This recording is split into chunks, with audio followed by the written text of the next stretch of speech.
ஒருவர் தான் எலும்பு மாலை அணிந்திருப்பார். வேற எந்த சாமியாவது எலும்பு மாலை அணிஞ்சிருக்குமா? அணிஞ்சிருக்காரு. அவர் ஒருவர் தான் கிரீடம் வச்சிருக்க மாட்டார். சடாமுடிய அவருடைய இயற்கை மணிமுடியாக விளங்கும். வேற எந்த சாமிக்கு ஜடாமுடி கிடையாது. எல்லாத்துக்கும் கிரீடம் வைப்பாங்க, சாமிக்கு கிரீடம் கிடையாது. அந்த இயற்கை முடிய மணிமுடியாக இருக்கும். எல்லா சாமியும் சந்தனம் பூசிக்கும், வாசனை திரவியங்கள் பூசிக்கும். ஆனா சாம்பல் பூசிக்கிற ஒருத்தரே சிவபெருமான் ஒருத்தர் தான்.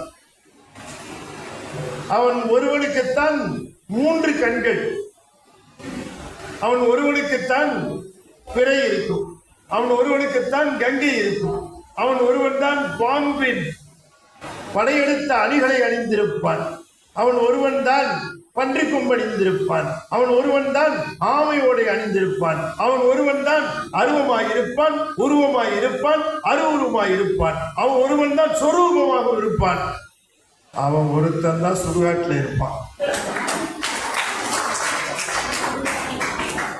எந்த சாமியாவது அந்த ஏரியாவுக்கு போதா சொல்லுங்க, நீங்க சொல்லுங்க. நம்மால் அங்க டயஸ் போட்டு ஆடுறாரு. ஏன்?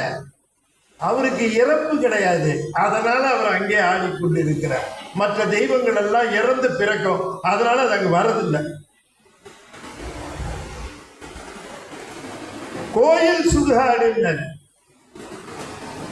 மணிவாசு. மாணவர் ஒருத்தர் என்னை கேட்டார், ஐயா கோயில் சுடுகாடு 2 இடத்துலயும் சிவபெருமான் இருக்கிறாருங்கிறீங்களே, நான் எங்க போய் பார்க்கிறது? கோயிலுக்கா? இதெல்லாம் நல்லா வக்கடையா கேட்பாங்க. நான் சாமியை பார்க்கறது எங்க போறது? கோயிலுக்கு போறதா சுடுகாடுக்கு போறதா?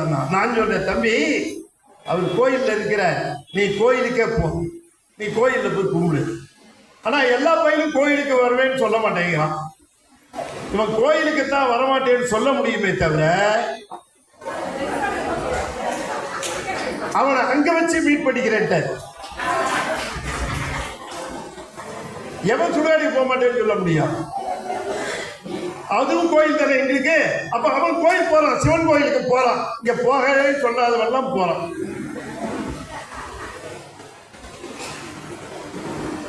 ஒருத்தர் கேள்வியா என்கிட்ட கேட்டாரு, நீங்க இன்ஜினியர் ஆச்சு சார், அது எப்படி சிவபெருமான் தலையில கங்கையை வச்சிருக்கிறான்னு சொல்றீங்களே, அது எப்படி அப்படின்னு கேட்டார். கிண்டலா கேட்டார். நான் சொன்னேன், நான் இன்ஜினியரா இருக்கிறதுனால தான் அதை ஒத்துக்க முடியுதுன்னு. அது எப்படின்னா, ஏயா நீ 2 மாடி கட்டளை கட்டினா வாட்டர் டேங்க் எங்க வைப்பேன்னு கேட்டேன். 2 மாடிக்கு மேல வைப்பேன்னா 10 மாடி கட்டணம் கட்டுறான், எங்கடா வைப்பான் வாட்டர் டேங்க்னு கேட்டேன். 10 மாடிக்கு மேல வைப்பான். 60 மாடி கட்டணம் கட்டுறான், வாட்டர் டேங்க் எங்க வைக்கிறதுன்னு கேட்டேன். 60 மாடிக்கு மேல வைப்பான். ஏன்னு கேட்டேன். 60 மாடிக்கு மேல வச்சாதான் எல்லாருக்கும் தண்ணி கிடைக்கும்னா, அப்ப உலகத்தில் இருக்கிற அத்தனை பேருக்கும் தண்ணி கிடைக்கணும்னா உலகத்திலேயே உயரமான இடத்துல தண்ணியை வைக்கணும், அது சிவபெருமான் உச்சியில வச்சிருக்கிறான்.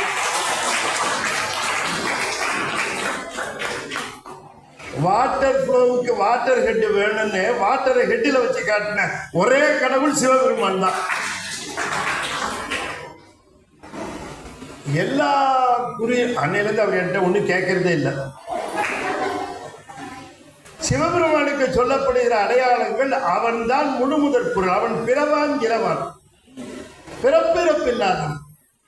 என்னுடைய பிறப்பு இறப்பும் போக வேண்டும் என்று சொன்னால் நான் பிறப்பிறப்பில்லாதவனுக்கு தானே போகணும். கண்டாக்டர் ஒருத்தர் போனார், என்ன விஷயம்னாரு, கண்ணு வலிக்குது சரியா தெரியலன்னாரு, உட்காருங்க மருந்து போடுறேன்னாரு. சரி அவரை உட்கார வச்சு மருந்து போட்டார். 5 நிமிஷம் கழிச்சு கேட்டார், எப்படி இருக்குன்னு கேட்டார். புளிப்பா இருக்குன்னா. என்னப்பா புளிப்பா இருக்குங்கிற, நீங்க எங்கேயா கண்ணுல போட்டீங்க, வாயில மருந்தை போட்டீங்கன்னா? டாக்டருக்கே கண்ணு தகராறு, அவர் எப்படி இவர் கண்ணு செய்வார்? நான் கும்பிடுற சாமியே செத்து பொழைக்குதுன்னு சொன்னா அது எப்படி இறப்பு பிறப்பை நீக்கும்? இறப்பு பிறப்பு இல்லாத சிவபெருமான் ஒருவன் தான் உங்கள் இறப்பையும் பிறப்பையும் நீக்க முடியும். பிறவாயாக்கை பெரியோன் சொன்னார் இளங்கோவடிகள். நம்ம நம்மாலே நம்மளை பாராட்டுறது கூட பெருசு இல்லை, அடுத்தவன் கேம்ப்ல இருக்கிறவன் பாராட்டணும், அதுதான் பெருசு இல்லையா? ஆள் ரொம்ப சாமர்த்தியசாலியான்னு நானே 2 பேரை கூட வச்சுக்கிட்டு சொல்ல வச்சு என்ன பண்றது? அது ஒன்றும் பிரயோஜனம். எதிரி சொல்லணும், யா என்ன இருந்தாலும் கெட்டிக்காரங்க அப்படின்னு சொன்னா உண்மை. அது போல மாற்று சமயத்தை புறச்சமயத்தை சேர்ந்த இளங்கோவடிகள் சொல்லுகிறார், பிறவா யாக்கை பெரியோன் சிவபெருமான் பிறவான் இரவான் என்று சொல்லுகிறார். அப்ப நம்முடைய சமயம் இருக்கிறதே, இந்த சைவ சமயம் ஒரு தனித்துவம் வாய்ந்தது. இந்த சமயத்தினுடைய முக்கியமான நோக்கம் உயிர்கள் இந்த துன்ப நிலையை நீங்கி இன்ப நிலை எய்தணும். இதுதான். இப்ப நமக்கு இயல்பாகவே என்ன இருக்கிறது அப்படின்னு கேட்டா, நம்முடைய அறிவிலே அறியாமை இருக்கிறது. நம்முடைய அறிவில என்ன இருக்கு? அறியாமை இருக்கிறது, இயல்பாவே இருக்கு. அறியாமை என்பது இருள். அந்த அறியாமை என்கிற இருள் நம்மிடம் இருந்து கொண்டே இருக்கிறது. அந்த அறிவுக்கு இருந்துகிட்டே இருக்கு. எப்படி அதை சொல்லுகிறோம் என்று சொன்னால், விழிப்பு நிலையிலே நனவு நிலையிலே நாம் எல்லாவற்றையும் பார்த்து கொண்டிருக்கிறோம், கேட்டுக்கொண்டிருக்கிறோம், பேசிக்கொண்டிருக்கிறோம். ஆனால் உறக்கம் என்று வருகிற பொழுது, என்னுடைய தத்துவங்களை விட்டு நான் விலகுகிற பொழுது நான் எங்கே செல்லுகிறேன்? நான் ஒருத்தரை கேட்டேன், நேற்று ராத்திரி என்னங்கய்யா பண்ணீங்கன்னு கேட்டேன். தூங்குனேன் சார், நல்லா தூங்குனேன். நான் கேட்டேன், நீங்க என்ன பண்ணீங்கன்னு கேட்டேன். நம்ம சரியா தானே சொன்னோம்? அதான் சொன்னேனே சார், நேற்று ராத்திரி தூங்குனேன்னு சொன்னேன். அது சரிங்க, நீங்க என்ன பண்ணீங்கன்னு. இல்லை, நல்லா தானே இருந்தான் மனுஷன், ஏன் திரும்ப திரும்ப சொன்னதே சொல்லிட்டு இருக்கிறான். அப்ப அவருக்கு சொன்னாரு, ஐயா உங்களுக்கு நான் சொல்றது புரியலையா? நேற்று நீ சொன்னது புரிஞ்சுதியா? நேற்று ராத்திரி என்ன பண்ணேன்னு கேட்டா தூங்குனேன்னு சொல்ற, நீ என்ன பண்ணிட்டு இருந்த நான் கேட்கிறேன். நீ தூங்கலையா? உன் உடம்பு உங்ககிட்ட இருந்து விலகி ஓய்வெடுத்தது. நீ என்ன பண்ண? உயிருக்கு ஏது உறக்கம்? உயிருக்கு ஏது இரவு பகல்? இந்த தத்துவங்கள் என்று சொல்லக்கூடிய உடம்போடு சேர்ந்து இருக்கிற பொழுது அது நனவு நிலையில இருக்கு. இந்த உடம்பின் தத்துவங்கள் அதை விட்டு விலகிச்சுன்னா இது உடனே இருளுக்கு போய் விடுகிறது. 35 கொக்கி போட்டிருக்காரு உயிருக்கும் உடம்புக்கும். எத்தனை கொக்கி? 35 கொக்கி போட்டிருக்காரு. இந்த 35 கொக்கில நனவு நிலையில இருக்கிற பொழுது 35 கொக்கி இருக்கும். இந்த நனவு நிலையில இருந்து அடுத்ததா போற நிலை கனவுன்னு சொல்லுவோம். இந்த கனவு நிலையில 10 கொக்கி கலந்துடும். மீதி எவ்வளவு? 25 கொக்கி. இந்த 25 கொக்கி இருக்கும் போது உயிருக்கு அனுபவம் உண்டு. உயிர் அனுபவம் பெறுகிறது. நனவின் பயனும் கனவின் பயனும் வினையின் பயன் என அறினி. உமாபதி சிவம். கனவு சாதாரணமா எடுக்கக்கூடாது. பெரிய புராணத்துல நிறைய இடங்கள் கனவு பற்றி வருகிறது. அதை பத்தி கனவை பத்தி பேசணும்னா ரொம்ப பெருசாயிடும். சரி, இப்ப கணக்கு உங்களுக்கு சொன்னேன். நனவுல எத்தனை கொக்கி? 35. எத்தனை கொக்கி போட்டிருக்கு? 35. கனவுல எத்தனை? 25. 10 கண்டுடுச்சு. இந்த கனவு எத்தனை நாடி வரும்னு நினைக்கிறீங்க? யாராவது சொல்லுங்க. நம்ம கனவு பார்க்கிறோம் இல்லையா, எத்தனை நாடி வரும்? எத்தனை உத்தேசமா எத்தனை நாடி இருக்கும்? என்னம்மா? 3 நிமிஷம், அரை மணி நேரம், 5 நிமிஷம்.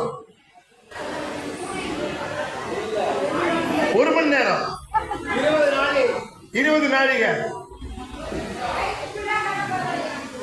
தீபாவளி ஏலம் மாதிரி. அதாவது கனவு நீடிக்கிறது சில வினாடிகள் மட்டும்தான். சயின்ஸ்லயே சொல்றான் கனவுங்கிறது ஒரு 10லேருந்து 20 செகண்டுக்கு மேல போகாது. ஆனா எப்படி இருக்கு, நமக்கு ராத்திரி முழுக்க கனவு பார்த்த மாதிரி இருக்கு. ஏன்னா டைம் ஸ்கேல் வேற, நனவுல இருக்கிற டைம் ஸ்கேல் வேற, கனவுல இருக்கிற டைம் ஸ்கேல் வேற. அதனால கனவு ரொம்ப நாளை பார்த்து, இன்னும் சில பேருக்கு 2-3 நாள் சேர்த்து சீரியல் மாதிரி கனவு பார்ப்பான். அதெல்லாம் அந்த அறிவினுடைய மயக்கம். சரி, இப்ப நான் சொன்னேன் நனவுல 35 கொக்கி மறக்க கூடாது நீங்க இனிமே வாழ்க்கையில். கனவுல 25. அடுத்ததா உறக்கம் வருது. நனவு, கனவு, உறக்கம், துரியம், துரியாதம். 5 ஸ்டேஜ் கொடுத்திருக்காரு நமக்கு. நனவுல இருந்து கனவு, கனவுல இருந்து உறக்கம், உறக்கம் வருகிற பொழுது 32 கொக்கி கலந்துடும். அப்ப எவ்வளவு இருக்கு கொக்கி? 3 கொக்கி. 3 கொக்கி. அது கிட்டத்தட்ட மரணம். உடம்பு உயிரை விட்டு அநேகமாக பிரிந்து விட்டது. பிராணன், சித்தம், புருடன் என்று சொல்லக்கூடிய 3 கொக்கி தான் இருக்கு. அந்த உறக்கத்தை தாண்டி துரியோன்னு மயக்கம் வந்ததுன்னு வச்சுங்க, 2 ஆயிடும், சித்தமும் போயிடும். அப்ப இந்த உறக்கத்துல 3 கொக்கி, அந்த 3 கொக்கி பிராணன், சித்தம், 3 கொக்கியில கிட்டத்தட்ட மரணம். எழுந்திருச்சாதான் உண்டு. ஆனா நம்ம என்ன நம்பிக்கையோடு தூக்க போறோம்? எழுந்திரிச்சிருவோம். நீங்க இப்ப வேணா பாருங்க, நீங்க ஏதாவது ஒரு டாக்டர் கிட்ட, ஐயா எனக்கு ஒரு சர்டிஃபிகேட் வேணும். என்ன சர்டிஃபிகேட்? நான் ராத்திரி தூங்க போறேன். ஏன் இதுக்கெல்லாமா சர்டிஃபிகேட் கொடுப்பாங்க? இல்லை, நான் ராத்திரி தூங்க போறேன், காலையில எழுந்திருப்பேன்னு ஒரு சர்டிஃபிகேட் கொடுப்பாரா? அவருக்கே தெரியாது எழுந்திருப்போமான்னு. அந்த சர்டிஃபிகேட் யாராலையும் கொடுக்க முடியாது. காரணம் என்ன அப்படின்னு கேட்டா, உறக்க நிலையில போகும்போது 3 கொக்கியில இருக்கிற பொழுது அங்கிருந்து மீண்டும் மேல கனவு நனவுக்கு வருவது இறைவனுடைய திருவருள் இருந்தாதான் நமக்கு. எத்தனை கொக்கி இருக்குன்னு சொன்ன? 3 கொக்கி. அதனாலதான் வள்ளுவர் சொன்னார், உறங்குவது போலும் சாக்காடு. ஏன் உறக்கத்தை சாக்காடுன்னு சொன்னார்? அது கிட்டத்தட்ட மரணம் என்றார். திரும்ப பழச்சேனா பிறப்பு, உறங்கி விடுத்தலும் போலும் பிறப்பு. அப்ப இரவு உறங்கி மறுநாள் காலையில விழிக்கிற வரைக்கும் உடம்பு நம்ம கண்ட்ரோல்ல இருக்கா? என்னங்க இருக்கா? நம்ம கண்ட்ரோல்ல இருக்கா? ஒரு நம்ம படுத்து தூங்கிட்டு இருக்கோம், பக்கத்துல ஒரு பாம்பு போகுது, நம்மளை காப்பாத்திக்க முடியுமா? ஒரு தேள் இப்படி போகுது, நம்மளை காப்பாத்திக்க முடியுமா? நம்ம நல்லா தூங்கிட்டு இருக்கோம், பக்கத்துல 2 பேர் நின்று பேசுறான், கேட்குமா? நம்ம தூங்கிட்டப்பான்னு பார்த்துட்டு தான் அவனே பேசுறான். நம்ம தூங்கினப்புறம் அவன் என்ன பேசுறானோ அதுதான் உண்மை. நம்ம முழிச்சிட்டு போது பேசுறது.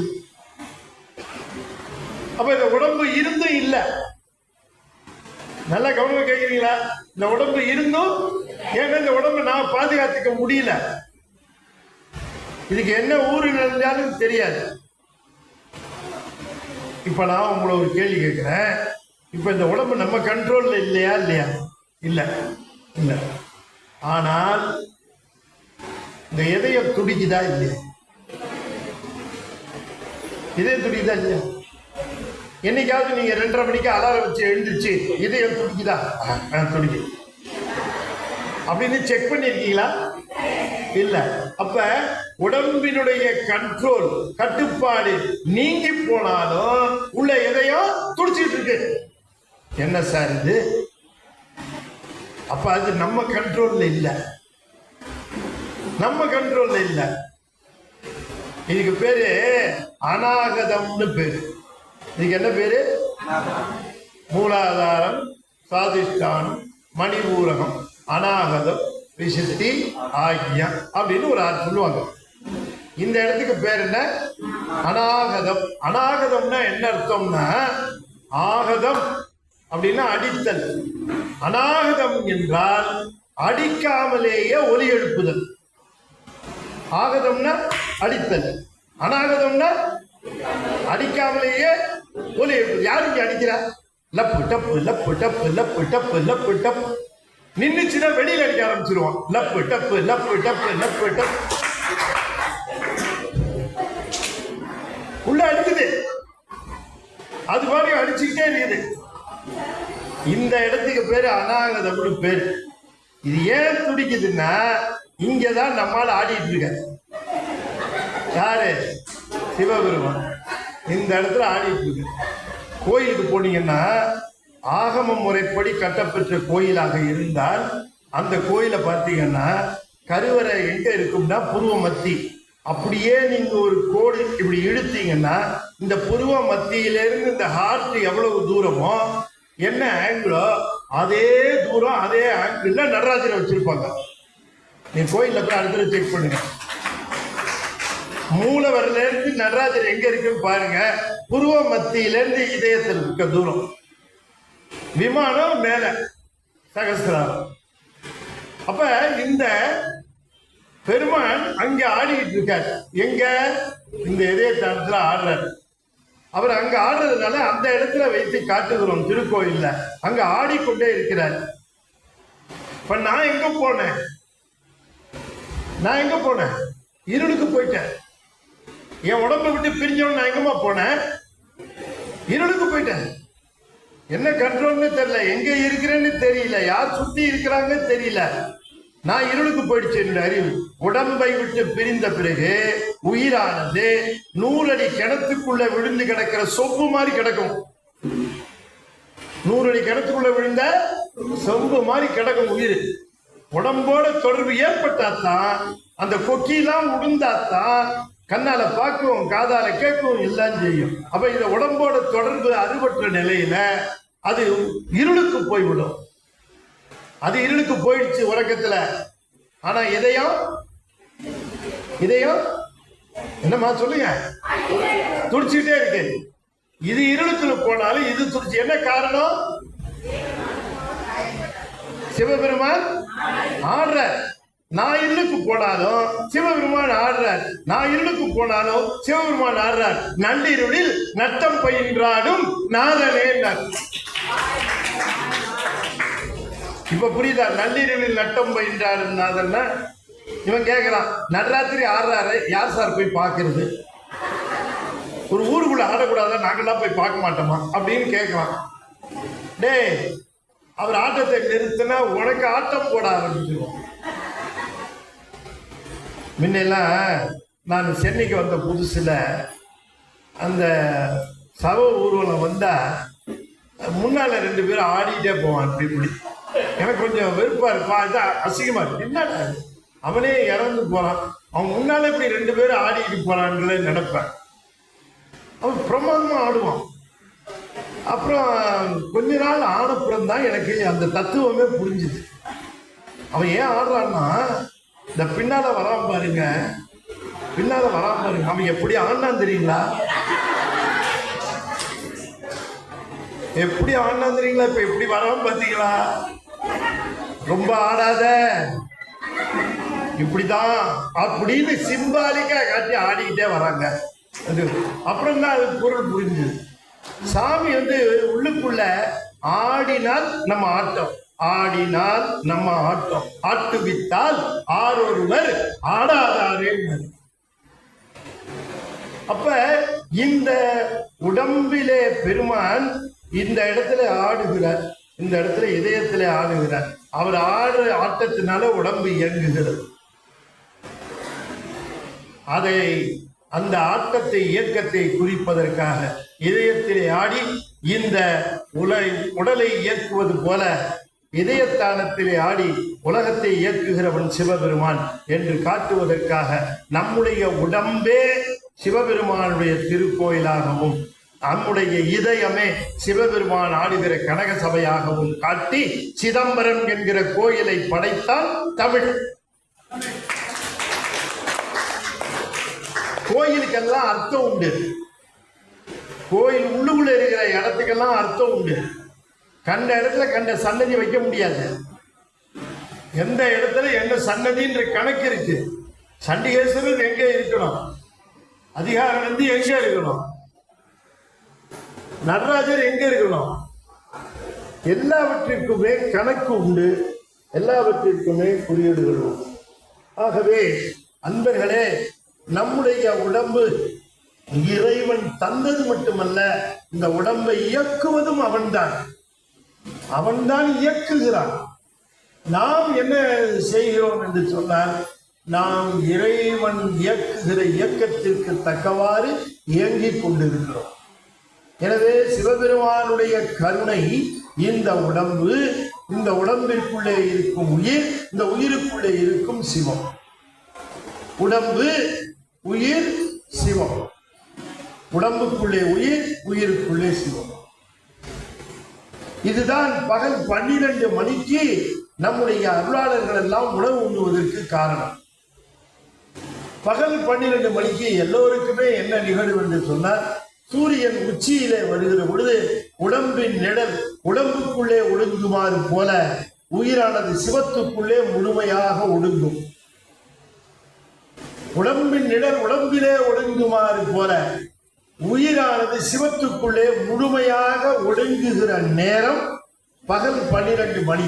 அந்த நேரத்திலே ஏதாவது உள்ளே உட்கொண்டால் அது சிவனுக்கு நிவேதனம்.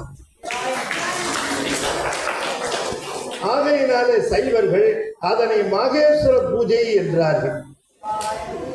ஆகையினாலே தான் 12 மணிக்கு அந்த அன்னம் படைத்து அன்னம் பாலித்து அடியார்கள் எல்லாம் சிவனையே நடந்து கொண்டிருக்கிற அடியார்கள் எல்லாம் உண்ணுகிற உணவு உள்ளே இருக்கிற சிவத்திற்கு நைவேத்தியமாக அவர்கள் உண்ணுகிறார்கள் என்று அவர்களை சிவமாக பாவித்து அன்னம் பாலிக்கின்ற சமயம் மகேஸ்வர பூஜை என்று சொல்லக்கூடிய நம்முடைய சமயம். பெருமான் மகேஸ்வரன், ஆனால் அடியார்கள் மாகேஸ்வரர். சைவ சமயத்தினுடைய பெருமையை பார்க்கவர். ஆகையினால 12 மணிக்கு சாப்பிட்ட அந்த அன்னம் படைத்தால்தான் அதுக்கு மகேஸ்வர பூஜை. தாண்டிடுச்சுன்னா அன்னம் பாதிப்பு பசியாற்று வித்தல் தான் சொல்லணும். அதுக்கு மகேஸ்வர பூஜைன்னு பேர் வராது. சரி, ஸ்ரீமத் பாம்பன் சுவாமிகள்லாம் உச்சியும் போது உள்ளவர் கோவிலுக்கு பிச்சை பிடித்துண்டு ஏகாந்தத்து இனிது இருப்பரேங்கிறார் திருமூலர். அந்த உச்சியம் போதுல தான் உண்ணுவார்கள். அது மாதிரி ஸ்ரீமத் பாம்பன் சுவாமிகள் போன்றவர்கள் எல்லாம் பகல் 12 மணிக்கு சாப்பிடுவார். அதே போலவே இரவு 12 மணி பூசை சிவனுக்கு உரியது. உடம்பு உள்ளே உயிர், உள்ளே சிவம். இரவு 12 மணிக்கு சிவம், உள்ளே உயிர், உள்ளே உடம்பு. இப்படி நெட்டு வாக்கில் அடங்கும். அப்படி இது இப்படி இந்த வரிசையில வரும். இரவு 12 மணிக்கு இந்த வரிசையில வரும். இரவு 12 மணிக்கு சிவபூஜை செய்வதற்கு உரியவர்கள் நாம் செய்யலாம். இரவு 12 மணிக்கு அதை என்ன பண்ணிவிட்டா சுடுகாட்டில் போய் எதையோ பூஜை எல்லாம் பண்ணி அதையும் கெடுத்துட்டாங்க. நாம இப்ப இரவு 12 மணிக்கு சிவபூஜை செய்த ஒரு நாயன்மார் இருக்கிறார்.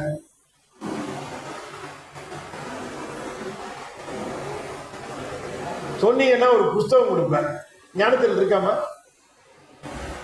இரவு 12 மணிக்கு சிவபூஜை செய்த நாயனார்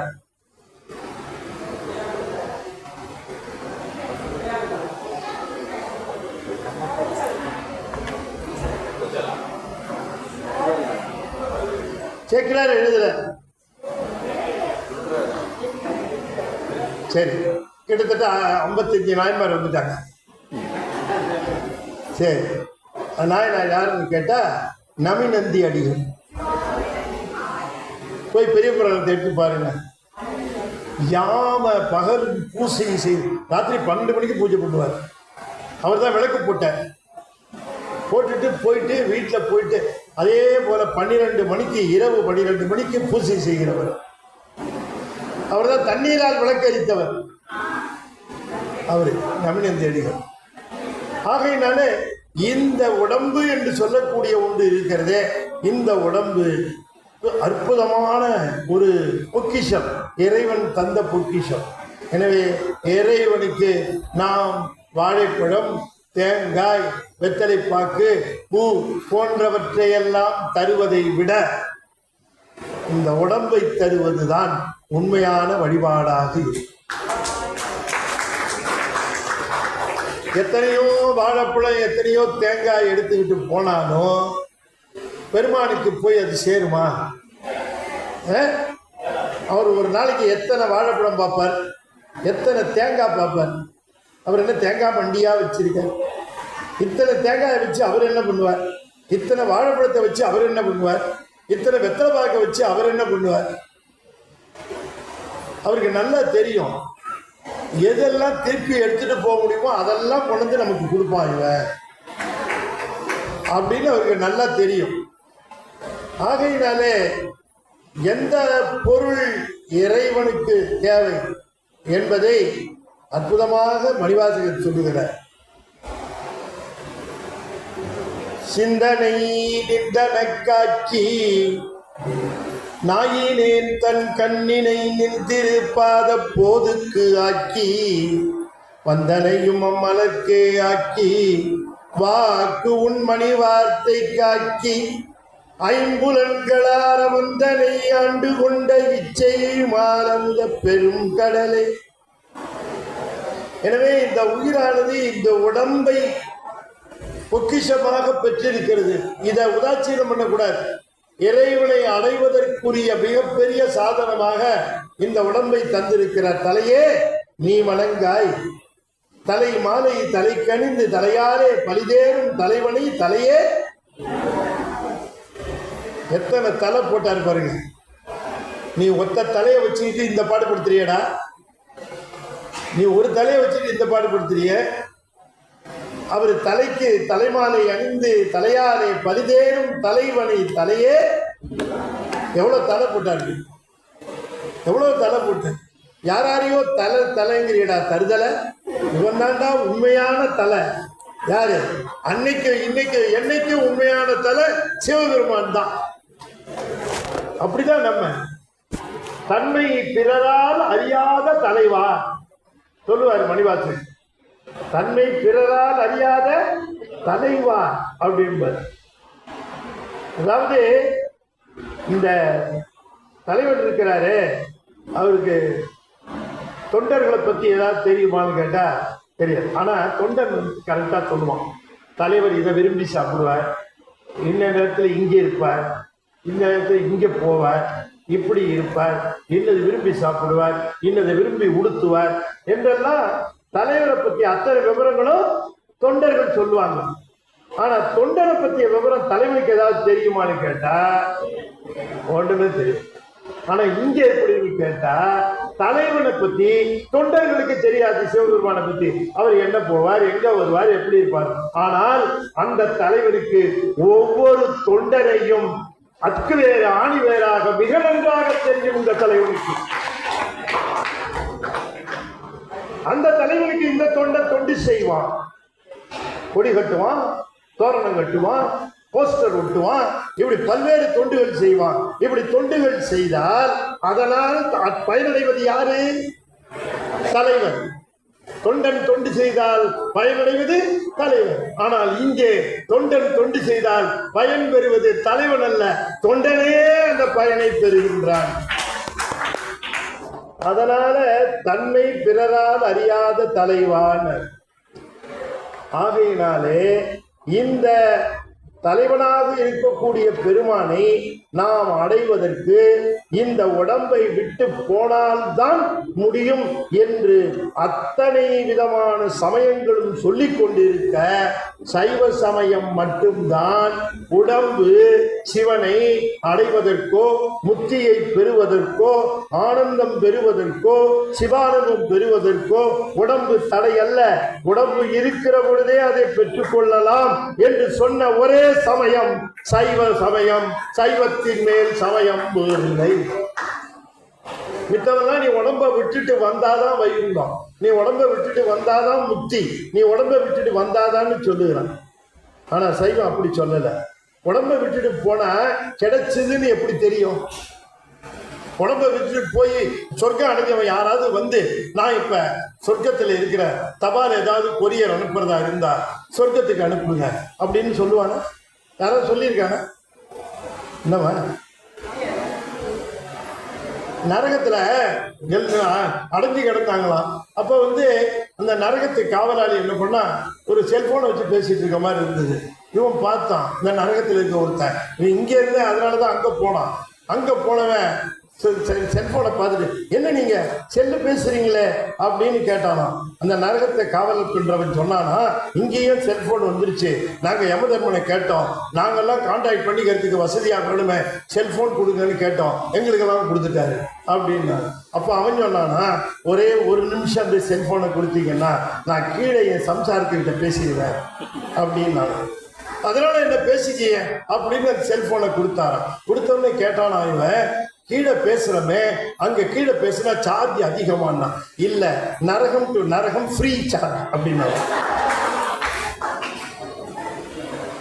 அப்படி இந்த உடம்பு இருக்கிற பொழுதே ஈசனை நினைந்து உடம்பை கோயிலாக்கி உடம்பினை முன்னம் இடுக்கண்டிருந்தேன், உடம்பினுக்குள் உருபொருள் கண்டேன், உடம்பினுக்குள் உத்தமன் கோயில் கொண்டான் என்று உடம்பினை யான் இருந்து ஓம்புகின்றேன். அப்ப உடம்பு இருக்கிற பொழுதே சிவத்தை அடைவது என்பது சைவ சமயத்தில் மட்டும்தான் சொல்லப்பட்டிருக்கக்கூடிய ஒரே வாய்ப்பு.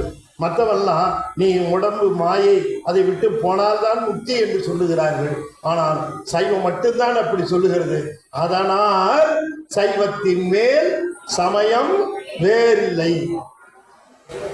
சரி, உடம்பு இருக்கிற பொழுதே அந்த முக்தி இன்பத்தை சிவத்தை அடைவது எப்படி என்று கேட்டால், அதை உனக்கு செய்து கொடுக்கிறவர் பெயர் தான் குருநாதர். உனக்கு பக்குவம் வந்த பொழுது, உன்னுடைய உடம்பு இருக்கிற பொழுது முக்தி இன்பத்தை அனுபவிப்பதற்கு உனக்கு வழிவகுத்து உன்னை அந்த நெறியிலே செலுத்தி சிவானுபவம் பெறச் செய்கின்றவர் போதகுரு. நிறைய குருமார்கள் இருக்கிறார்கள், ஆனால் அந்த குருமார்களை பற்றி பேசல. வித்யா குரு இருக்கிறார், கிரியா குரு இருக்கிறார், எல்லாத்துக்கும் குருநாதர் இருக்கிறார். ஆனால் சைவம் பேசுகிற குருவுக்கு பேரு போத குரு என்று பெயர், ஞான குருன்னு பெயர். அவர் முக்தியைத்தான் காட்டுவார், அவர் முக்தி நெறியிலே செலுத்துவார், முக்தி இன்பத்தை அனுபவிக்குமாறு செய்வார். அவரை அடைவதற்குத்தான் மணிவாசகர் பலகாலம் எனக்கு எப்பொழுது குருநாதர் வருவார் என்று காத்திருந்து கண்ணீர் பெருக்கினார். ஆகையினாலே அவர் எண்ணம் ஈடேறுமாறு சிவபெருமானே குருவாக வந்தார். அதைத்தான் திருமூலர் சொல்லுகிறார், குருநாதர் வந்து விட்டார், சிவம் வந்து விட்டார் என்று பொருள். சிவம் எப்பொழுது வருகிறது? இந்த உடம்பு இருக்கிற பொழுதே வருகிறது. உடம்பு இருக்கிற பொழுதே எல்லோருக்கும் வந்து விடுமா? இல்ல, உடம்பு இருக்கிற பொழுதே பக்குவம் வந்தவர்களுக்கு வருகிறது. பக்குவம் வந்து விட்டவர்கள் எப்படி தெரிந்து கொள்வது? வெளியில இருக்கிறவர்கள் பார்த்து சர்டிபிகேட்டா கொடுக்க முடியும். உங்க ஏரியாவில் இருக்கிற டிப்டி தாசில்தாரையோ பார்த்து உனக்கு பக்குவம் வந்து விட்டது என்று ஒரு சர்டிபிகேட் வாங்கி விட்டு வா என்றால் மிக சுலபமாக கிடைக்கும். ஆனால் உண்மையான பக்குவமாக இருக்காது. பக்குவத்தை யாரும் சர்டிஃபிகேட் பண்ணால் ஒத்துக்க முடியாது. பின்ன பக்குவத்தை எப்படி அறிந்து கொள்கிறார் என்று கேட்டால், ரொம்ப அற்புதமாக உமாபதி சிவன் சொன்னார், மற்ற கடவுளர் எல்லாம் தன்னுடைய பக்தர்களை அவருடைய பக்குவத்தை அறிந்து கொள்வதற்கு சோதனை செய்ய வேண்டும். சோதனை, அதனால தான் கடவுள்லாம் சோதனை பண்ணியிருப்பாங்க. நிறைய சீடர்களை, அடியார்களை எல்லாம் சோதனை பண்ணியிருப்பாங்க. ஆனால் எந்த அடியாரையும் சோதனை செய்யாத ஒரே சமயம் சைவ சமயம் மட்டும்தான். இங்கே சிவபெருமான் சோதனை செய்வார் என்று சொல்லக்கூடாது. யாரையும் சோதனை பண்ண மாட்டார். ஒரு ஆசிரியர் பாடம் நடத்துகிறார், பாடம் நடத்துகிற பொழுதே மாணவர்களுக்கு எவ்வாறு புரிந்திருக்கிறது அப்படின்னு தெரியல, அவர் நடத்திட்டார். அப்ப டெஸ்ட் வச்சு பார்ப்பார். சோதனை நடத்தி பார்ப்பார். சோதனை நடத்தி பார்த்து மார்க் போட்டு தெரிந்து கொள்வார். அவர் வெளியில இருக்கிறவர். அப்படி எல்லா சமயத்து கடவுளரும் வெளியில இருக்கிறார்கள். அதனால தம்முடைய சீடர்களின் பக்குவத்தை தெரிந்து கொள்ள அவர்கள் சோதனை வைக்கிறார்கள். ஆனால் சிவபெருமான் வெளியில இருக்கிறவன் அல்ல, அவன் உள்ளுக்குள்ளே உயிருக்கு உயிராக இருக்கிறவன், அவன் உள்ளே இருக்கிறவன். அதனாலே பக்குவத்தை பற்றி மற்றவர் சொல்லி தெரிந்து கொள்வதிலோ சோதனை நடத்தி தெரிந்து கொள்வதிலோ இல்லாமல் அவனே உள்ளிருந்து இந்த உயிர் பக்குவத்திற்கு வந்திருக்கிறதா இல்லையா என்பதை அவனே கண்டுபிடித்து விடுவான். அதனால சோதனை பண்ண மாட்டான். ஒரு கோயில்ல போகிறோம், ஒரு சன்னதியில் இருக்கும் போது அங்கேருந்து சிவாச்சாரியார் வந்து, சிவபெருமானே பெருமானே, அதோ இந்த ப்ளூ சட்டை போட்டிருக்காரு, அவர் நேத்தில இருந்து தான் கோயிலுக்கு வராரு, அவர் புத்த அடியார், அந்த பாருங்க பக்கத்தில் பச்சை சட்டை போட்டிருக்காரு, அவர் பல வருஷமா வந்துட்டு இருக்கிறார் அப்படின்னு சிவபெருமானுக்கு சிவாச்சாரியார் சொல்லணுமா? நம்ம ஒன்றும் சொல்ல மாட்டேங்க, யாரும் சொல்லாமலேயே இங்க நிக்கிறவன் என்ன நினைச்சிட்டு நிக்கிறான், அங்க நிக்கிறவன் என்ன நினைச்சிட்டு நிக்கிறான், பக்கத்திலே நிக்கிற சிவாச்சாரியாரு என்ன நினைச்சிட்டு நிக்கிறாரு, எல்லா விஷயமும் யாருக்கு தெரியும்? அவருக்கு சொல்லாமலேயே தெரியும், யாரும் சொல்ல வேண்டியது. அதுபோல ஆன்ம பக்குவத்தையும் அவர் யாரும் சொல்லி அறிவதல்ல, அவர் அறிந்து கொள்ளுகிற அந்த நேரத்திலே இந்த உயிர் பக்குவம் வந்து விட்டது என்று தெரிந்தால் உடனே குருவாக வந்து விடுவார். அப்படி அவரே தெரிஞ்சு வர்றதுனால குருவே சிவம் என கூறி நந்தி, குருவே சிவம் என்பது குறித்தது ஓரார், குருவே சிவனுமாய் கோணுமாய் நிற்கும், சிவனே உரை உணர்வற்றதோர் கோவே. சிவமே யாரு? சிவம். குருதான் சிவமா வந்திருக்கு. இந்த சிவன் தான் இந்த குரு வடிவில் வந்திருக்கு. குருவே சிவம் என கூறினன் நந்தி. நந்தி கூறினன்கிறது அவருடைய குருநாதர் பேரு நந்தி. திருமூலருக்கு குருநாதர் நந்தியம்பெருமான். நந்தியம்பெருமானுக்கு 8 ஸ்டூடெண்ட், 8 பேர். கடைசியா திருமூலர் தான் கடைசி. இந்த சனகாதி முனிவர்கள் 4, வியாக்கரவாதர் பதஞ்சலி 2, சுந்தரர்னு ஒருத்தர், சுந்தர வேற ஒரு சுந்தரர் 7, திருமூலர் 8. அவ்வளவுதான் 8வது சொல்லி. அதனால தன்னுடைய குருநாதரை சிவம்தான் குரு நந்தி என்பதிலே தெளிவு இருக்கிறவர் சொல்லுகிறார். குருவே சிவம் என கூறின நந்தி என்று சொல்லப்படுகிற குரு போத குரு. மற்றவங்களாம் அவபோத குரு, கீழ்நிலையிலே இருக்கிறவர். அவர்கள் வேணும். அவர்கள் இருந்தால்தான் இந்த குருவை நோக்கி போக முடியும், உடனே தாப முடியாது. ஆக இந்த குருநாதர் வழியாக அந்த குருநாதர். ஆனால் ஞானத்தை காட்டுவது போத குரு மட்டும்தான். ஆகையினாலே குருவே சிவமென கூறின நந்தி அப்படி கூறுகின்ற அந்த நந்தியம் பெருமான் தான் சிவம் என்று தெளிவது சீடனுடைய கடமை. அதை நான் சொல்லவில்லை, வேத ஆகமங்கள் சொல்லுகின்றன என்று சொல்லுகிறார். குருவே சிவம் என்பது என்பது அந்த ஆகமங்கள்.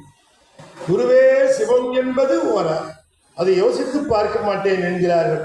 வேதாகமங்கள் சிவமேதான் குருவாக வரும் என்பதை உணர்ந்து பார்க்க மாட்டேன் என்கிறார்.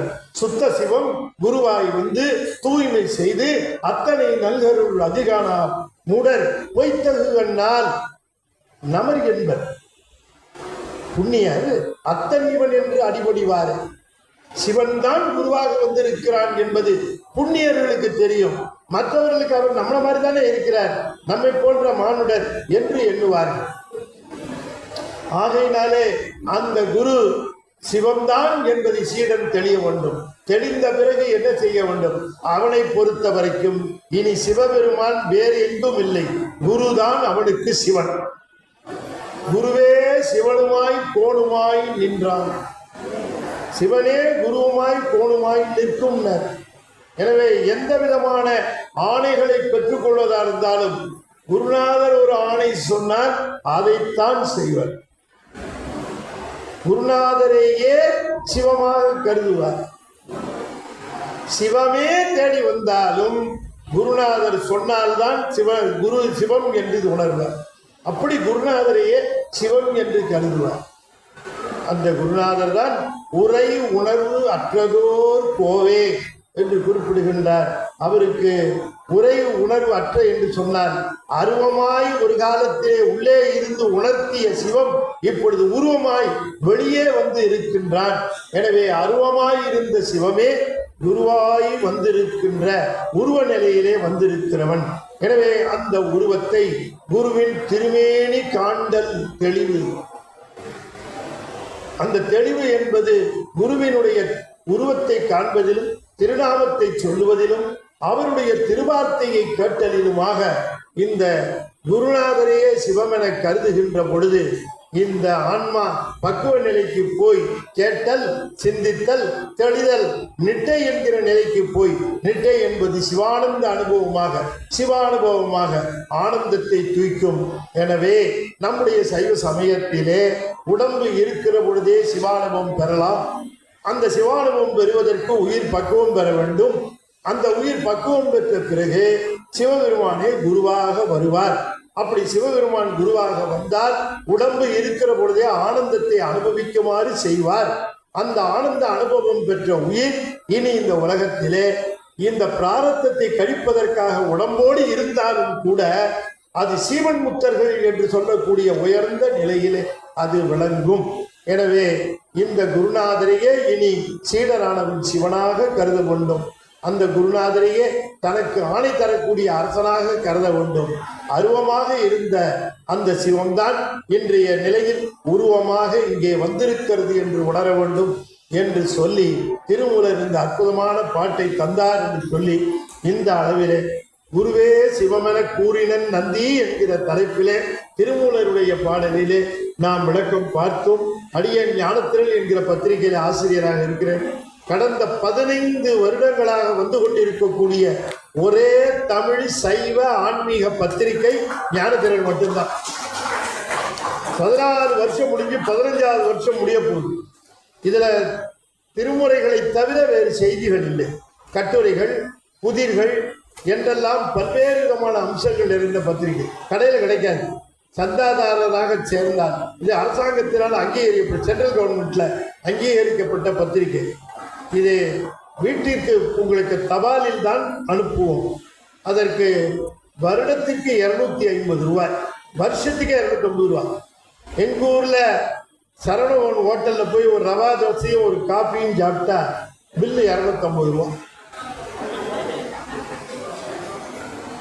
சாப்பிட்டப்புறம் அது ரவா தோசையாம்மா, அதுக்கு அட்ரஸே வேற, அது எங்கேயோ போயிடும். ஆனால் இது அப்படியே இல்லை. வீட்டிலே இந்த புத்தகம் இருந்தால் திருமுறை பொக்கிஷம் இருப்பதாக சமானம். ஆகையினாலே இது குழந்தைகளுக்கு திருநாவுக்கரசர் வரலாறை தெளிவாக சொன்னால் கேட்காதுங்க. படக்கதையாக சொன்னால் அது குழந்தைகள் பார்த்து அதனை படித்து அதனை புரிந்து கொண்டு திருநாவுக்கரசரை வணங்க ஆரம்பித்து விடும் நம்முடைய குழந்தைகள். அதுபோல ஞானசம்பந்தருடைய கதையையும் இங்கே நாம் படக்கதையாக தந்திருக்கிறோம், சித்திர கதையாக. அதுவும் ஆங்கிலத்திலே இருக்கிறது. தமிழ் தெரியவில்லை என்று கவலைப்பட வேண்டாம். ஏன்னா இப்போ அதுதானே ரொம்ப இல்லையா. இப்போ வீட்டுக்கு வந்தவுடனே குழந்தை அம்மான்னு கூப்பிட்டா சந்தோஷப்படுவோமா, மம்மின்னு கூப்பிட்டா சந்தோஷப்படுவோமா? சொல்லவாடி மம்மி அப்படின்னு ஆஹா ஆஹா எவ்வளோ ஆனந்தம். அம்மானு கூப்பிட்டா ஓங்கி அடிச்சு பாவி உனக்கு 50,000 ரூபாய் ஃபீஸ் கட்டி ஒன்று சேர்த்தது என்ன அம்மானு கூப்பிடுறதுக்கா? உன்னை எப்படி கூப்பிடணும்? மம்மி அப்படின்னு சொன்னா செத்த போனம் அப்படின்னு அர்த்தம். நான் அப்படி கூப்பிடுறதெல்லாம் ஆனந்தப்படுகிறோம். தமிழில் அழைத்தால் என்ன குறை? ஆகையினால சரி, அப்படி மேலை நாடுகளுக்கு அடிக்கடி போகிறேன். அதனால அங்கே கேட்குறாங்க, குழந்தைகளுக்கு படிக்கிறதுக்கு தமிழ் இல்லைன்னு கஷ்டமா இருக்கு ஐயா, ஆங்கிலத்திலையும் கொஞ்சம் கொடுங்க ஐயான்னு கேட்குறேன். ஸோ அந்த குழந்தைகளுக்காகவும் இங்கே இருக்கிற தமிழ் தெரியாத குழந்தைகளுக்காகவும் நாம் இங்கிலீஷ் மீடியத்தில் இருந்தால் தமிழ் தெரியாது. அந்த ஆங்கிலத்திலேயே திருஞான சம்பந்தர் வரலாறு முழுக்க படங்களாக இருக்கிறது. இதையும் நீங்கள் வாங்கி தரலாம் என்று சொல்லி இந்த அளவிலே வாய்ப்புக்கு மிக்க நன்றியை நான் தங்கவேல் ஐயா அவர்களுக்கு தெரிவித்துக் கொண்டு மிகச் சிறப்பாக இந்த விழாவை நடத்தி கொண்டிருக்கக்கூடிய தலைவர் திலக் சந்தர் அவர்களுக்கும் மற்றும் இந்த விழாவிலே பங்கு பெற்று இந்த விழாவை மிகச் சிறப்பாக நடத்தி கொண்டிருக்கக்கூடிய அத்தனை அன்பர்களுக்கும், பங்கு பெற்ற அத்தனை நிறுவனங்களுக்கும், அத்தனை அமைப்புகளுக்கும், அத்தனை அடியார் பெருமக்களுக்கும் என்னுடைய சென்று சேர்ந்த வணக்கங்களை தெரிவித்துக் கொண்டு நிறைவு செய்யும் முகமாக 5 எழுத்தை 5 முறை ஓதுவேன். அன்பர்கள் தொடர்ந்து ஓத வேண்டும் என்று திருப்படி பணிந்து வேண்டிக் கொள்கின்றேன். ஓம் நமச்சிவாய. ஓம் நமச்சிவாய.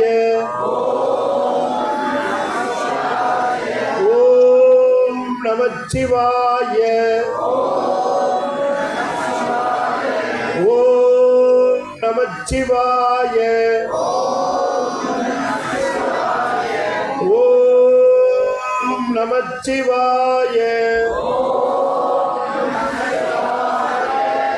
திருச்சிற்றம்பலம்.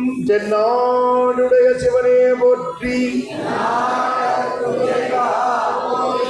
வெற்றிவேல் முருகனுக்கு. திருச்சிற்றம்பலம்.